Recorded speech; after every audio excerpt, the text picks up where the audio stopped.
ও একার বারো বা দূরই মারো দোলা দেখা যায় ওই ওবা দূরই দোলা দেখা পানি পুরা বিন্দু ও দোলা বা ওবা মাঝে বা দূরই কিতা দেখছেন আপনারা জল, আর এই জল কয়েকদিনের ভারী বৃষ্টিতে হয়েছে। কৃত্রিম বন্যায় প্লাবিত হয়েছে সোনাই বিধানসভা সমষ্টির বিভিন্ন অঞ্চল। ধান ক্ষেত সহ শতাধিক বসতঘর জলের তলায়। নর্থ ইস্ট নিউজের প্রতিনিধি রাজুদের প্রতিবেদনে আমরা জানতে পারছি এই বন্যার জলে প্রচুর পরিমাণে ধান ক্ষেত বিনষ্ট হয়েছে রুকনি পূর্ব জিপিতে। এতে স্থানীয় কৃষকদের মধ্যে হাহাকার সৃষ্টি হয়েছে। দেখছেন এখানে অনেকেই কথা বলছেন। হতদরিদ্র কৃষকরা কিভাবে তাদের এই ক্ষতিপূরণ করবেন তা নিয়ে চিন্তায় পড়েছেন তারা। দিনরাত এক করে মাথার ঘাম পায়ে ফেলে কঠোর পরিশ্রম করে ফসল লাগালেও ফলনের আগেই বন্যার জলে ফসল ধ্বংস হয়ে গেছে। এখন দেখতে পাচ্ছেন কি রকমের জল চারিদিকে।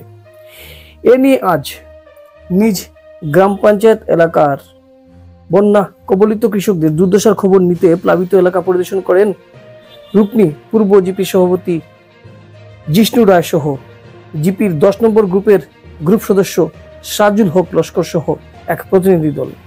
তারা ক্ষতিগ্রস্ত কৃষকদের পাশে থাকার পাশাপাশি জেলা দুর্যোগ মোকাবিলা কোষ থেকে আর্থিক সাহায্য পাইয়ে দেওয়ার আশ্বাস দেন। এদিকে তারা সরকারের কাছে আবেদন জানান সাহায্যের জন্য। কৃষকদের দুর্দশার কথা মাথায় রেখে সরকারি অনুদান মঞ্জুর করার জন্য গ্রাম পঞ্চায়েতের পক্ষ থেকে শীঘ্রই সোনাই সার্কেল অফিসারের কাছে একটি স্মারকপত্র প্রদান করবেন বলে জিপি সভাপতি জিষ্ণু রায় জানিয়েছেন।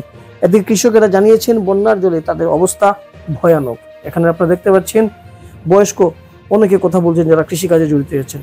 আসুন নর্থ ইস্ট নিউজের প্রতিনিধি রাজুদের প্রতিবেদনে তারা কি বলছেন তা আমরা এক ঝলকে দেখি। নর্থ ইস্ট নিউজে আমি মণিভূষণ চৌধুরী, এ পর্যন্তই। ধন্যবাদ।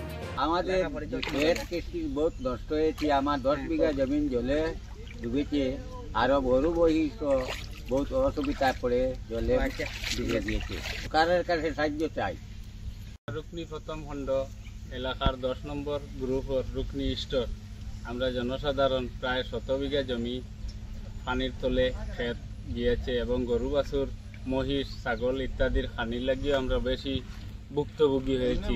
আজকে 4 দিন তনে জমিনের মিয়া গরু বাছুর দেওয়া যাচ্ছে না। আমরা সরকারের কাছে আবেদন জানাচ্ছি। আমাদের পঞ্চায়েত সহ পঞ্চায়েত উপস্থিত হয়েছেন এই বলে আমার সংক্ষিপ্ত বক্তব্য। আমরা সাহায্য করার লাগিয়া কিচ্ছু পাইছি না। আজকে আমি রুকনি ইস্ট জিপির প্রথম খণ্ডের 9 নম্বর এবং 10 নম্বর গ্রুপ পরিদর্শন করি। এই এলাকাটি বর্তমানে জলমগ্ন। প্রায় শতাধিক ঘরবাড়ি জলের তলায় বর্তমানে আছে। আর মানুষ এই এলাকার খুব দুর্ভোগে ভুগছেন বর্তমানে। মানুষের সাথে সাথে আমাদের যে গরু মহিষ এগুলারও খাবার বর্তমানে নেই। আর এই এলাকার মানুষ অনেক দুর্ভোগে ভুগছেন বর্তমানে। প্রায় আজকে 3-4 দিন থেকে জলের তলায় রুকনি প্রথম খণ্ডের 9 নম্বর এবং 10 নম্বর গ্রুপ বর্তমানে জলের তলায় আছে। 100 বিঘা জমি ধান নষ্টের পথে বর্তমানে। আমি রুকনি ইস্ট জিপির বর্তমান প্রেসিডেন্ট জিষ্ণু রায়।